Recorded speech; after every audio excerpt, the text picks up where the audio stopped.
71-এ যারা ষড়যন্ত্র করেছিল, 75-এ যারা ষড়যন্ত্র করেছিল 7ই নভেম্বরে পরাজিত হয়েছিল, 81-তে যারা ষড়যন্ত্র করেছিল, 96-তে যারা ষড়যন্ত্র করেছিল, পরবর্তীতে যারা ষড়যন্ত্র করেছে তাদের ষড়যন্ত্র কিন্তু থেমে নেই।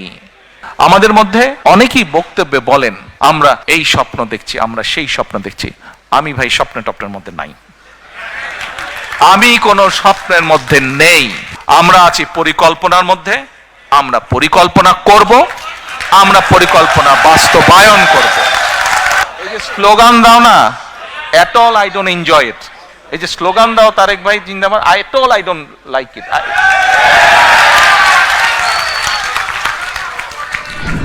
প্রিয় ভাই বোনেরা, আমাদের দেশটি যদি গড়ে তুলতে হয় আমাদের প্রত্যাশার মতন, তাহলে তো কাজ আমাদেরকেই করতে হবে, তাই নয় কি?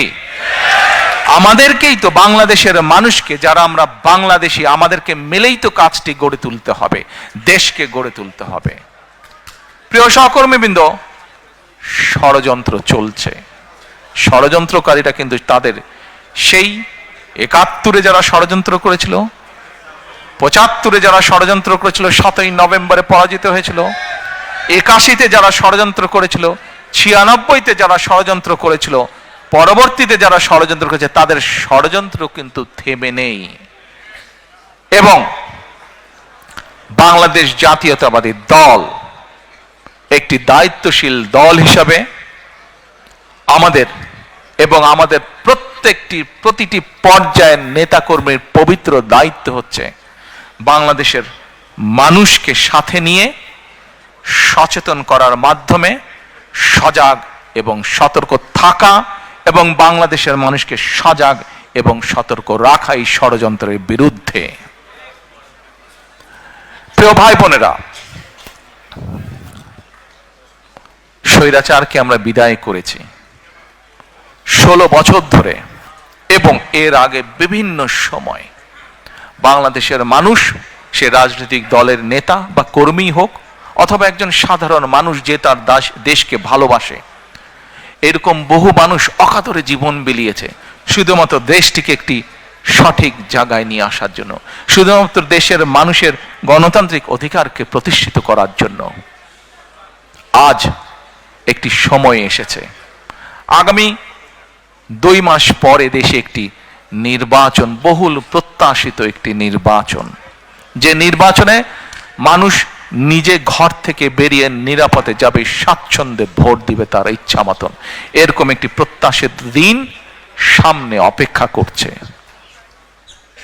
প্রিয় সহকর্মীবৃন্দ, আমরা যেরকম একটি দায়িত্বশীল রাজনৈতিক দল হিসাবে আজকে আমাদের দায়িত্ব যেমন বাংলাদেশের বিরুদ্ধে, বাংলাদেশের মানুষের স্বাধীনতা, সার্বভৌমত্ব, গণতান্ত্রিক অধিকার, ভোটের অধিকার, অর্থনৈতিক স্বাধীনতার বিরুদ্ধে যারা ষড়যন্ত্র করছে তাদের বিরুদ্ধে যেমন বাংলাদেশের মানুষকে সতর্ক রাখা, সজাগ রাখা, একই সাথে প্রিয় ভাই বোনেরা, আমাদের একটি অন্যতম গুরুত্বপূর্ণ দায়িত্ব হচ্ছে দেশের মানুষের সামনে পরিকল্পনা দেওয়া। আমাদের মধ্যে অনেকেই বক্তব্যে বলেন আমরা এই স্বপ্ন দেখছি, আমরা সেই স্বপ্ন দেখছি। আমি ভাই স্বপ্ন টপ্নের মধ্যে নাই, আমি কোনো স্বপ্নের মধ্যে নেই। আমরা আছি পরিকল্পনার মধ্যে। আমরা পরিকল্পনা করব, আমরা পরিকল্পনা বাস্তবায়ন করব। এই আজকে এই যে স্লোগান দাও না, at all I don't enjoy it, এই যে স্লোগান দাও তারেক ভাই জিন্দাবাদ, at all I don't like it.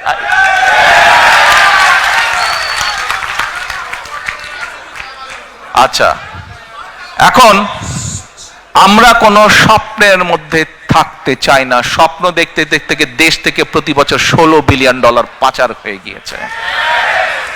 স্বপ্ন দেখতে দেখতে দেশের অর্থনৈতিক অবস্থা, দেশের শিক্ষা ব্যবস্থা, দেশের কৃষি ব্যবস্থা, দেশের রাস্তাঘাট, দেশের আইন আদালত, আইন শৃঙ্খলা সবকিছু ভেঙে চুরমার হয়ে গিয়েছে।